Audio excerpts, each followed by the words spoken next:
First off, you know me.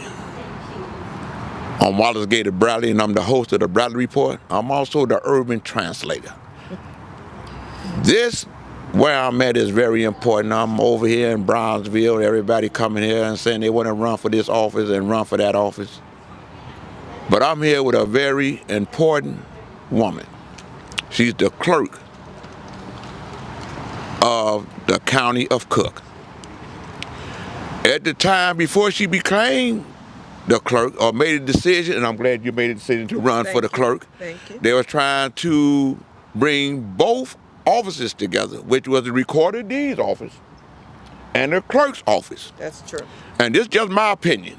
It may not have been her observation, but I saw that they was trying to take over her office by commingling both offices. But I didn't think she had the heart to run. And I want to say that to God be the glory that you hear. Thank you. This is the clerk, Karen Yarbrough. I want everybody to understand that we in an age now, or a time now, where it's very important, in my opinion,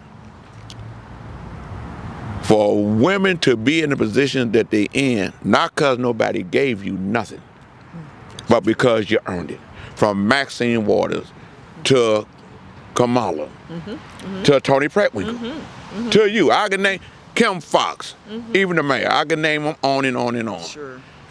But, Madam Clerk, I want you to tell my viewing audience the importance of the election, the importance of the pre-slating, and the importance of your office, and why you're running for re-election. Okay, I can do that. Yeah. Hey, thank you, Gator.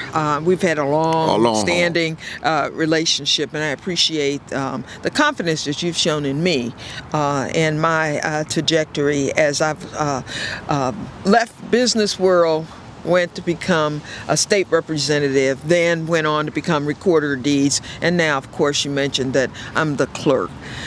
You know, it wasn't a difficult task to decide to make that run. As you know, because you've been in that office a number of times, the Recorder of Deeds office, we had done some tremendous work there. Yes, you have. We were helping people to keep their homes, people to stay in their homes. We were these fraudsters that were going after seniors now. We locked them up, okay? That's where they should be. Anybody who does anything against a child or a senior ought to be locked up. I'm just saying. But anyway, we had done some tremendous work in the Recorder of Deeds office.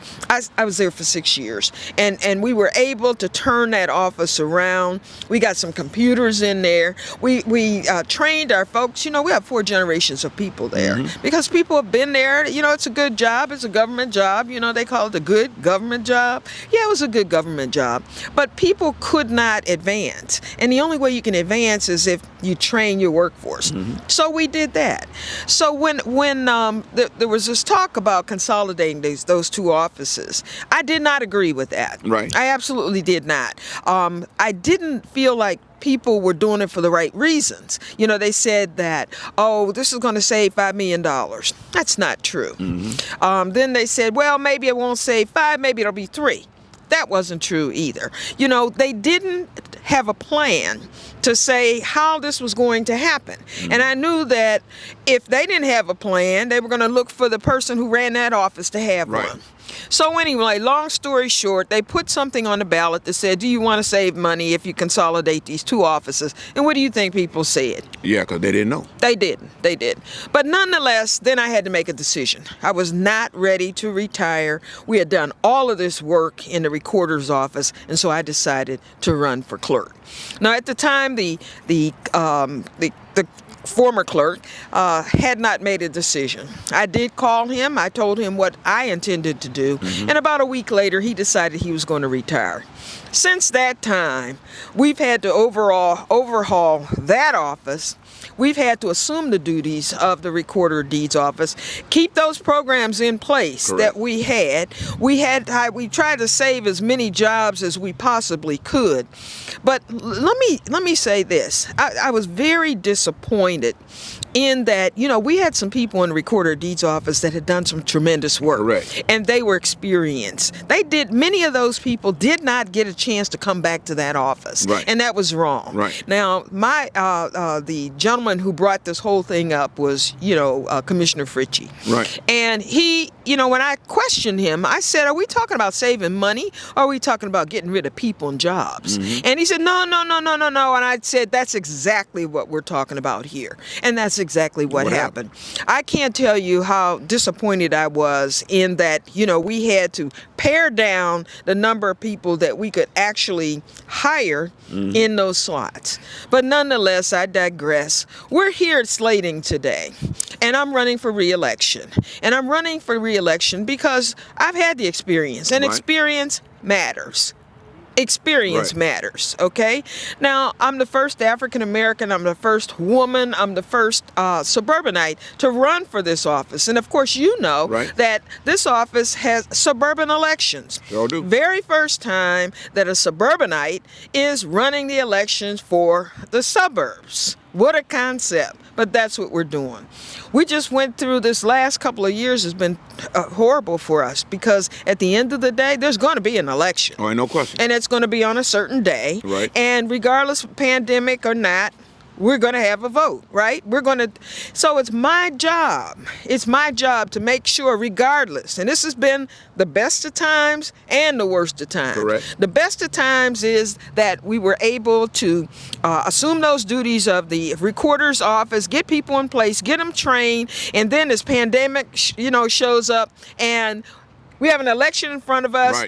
Right. Many of our judges didn't show up. Many of our polling places, they shut them down. The senior homes, they said, we don't want you to come in there. So we had to shift gears, and shift gears we did. So what I bring, I think, is a level of accomplishment. I'm educated. I've had a lot of experiences being in the legislature for 12 years. My bill and Kwame Raoul's bill to abolish the death penalty. That's right. That was a tough bill to carry. That's right. Okay? That's right. But it was it's tougher to get it, it's a law today. Right. And that's the reason why they're not killing our people in the electric chair or whatever they use. Lethal.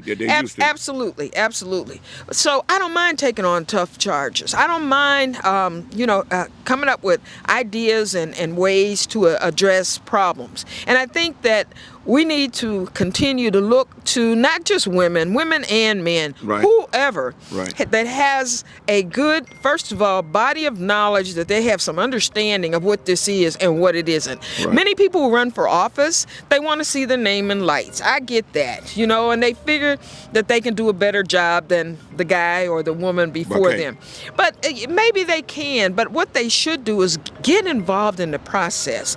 Learn how we do what we do. This is a tough job here. We've got some exciting candidates here who bring a lot to the table.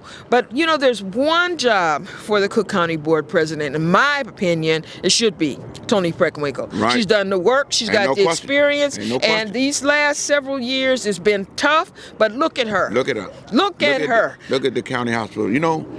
One of the things when we see what's happening in Atlanta with the Trumpism and how they trying to take over the clerk's office or anyone that's in charge with the voting. I thank God that we're in a blue state. Amen. And in a strong county. Yes. Democratic Party. Right. And Toni Preckwinkle just happened to be that's the right. president and of the chairman. And listen, a note on that. Party. If we're not careful, if we don't pay attention, we had Rauner in office here, and what this state was devastated having that. People weren't paying attention. In Cook County, I was at the Cook County jail when we implemented voting, and I saw those men. I saw those men. They were proud to be able to vote. Right. So when these other states are doing what they're doing, me being over the voting and elections for Cook County, the suburban Cook County, I have a voice. Right. And we are going to protect the democracy and we're going to protect the vote. Last year, we were able to implement so that we would have 12 languages on the ballot. On the ballot, right. 12 saw different that. languages, right. See, up in the north and northwest suburbs, there are a number of people who are, they're Russians, they speak Urdu, they speak all these other different languages. And, as much as, we talk about this as a melting pot, I don't look at it that way. I think it's a salad. I think each thing stands on its own, you know what I mean? But people want to be engaged and involved in the process. And I was up there in some of those suburbs, and I saw on election day how proud they were to be able to pull their ballot, see, their selections in their own language.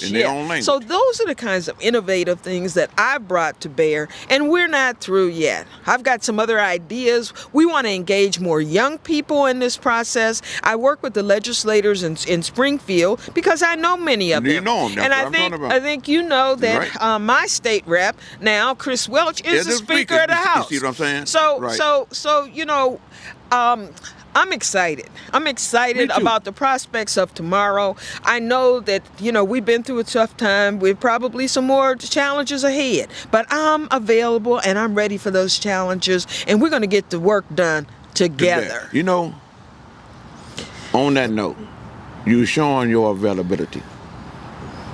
People need to know, if they don't know, your commitment Yes. within the Cook County Democratic Party. Yes. Could you let them know Yes. what position you the chairman of this committee or whatever that committee? I am the treasurer of the Cook County Democratic Party. Okay. And this is the second office that I've held. And, when I'm a part of something, I show up, I have a voice, and I help. Okay? Right. That's what I do.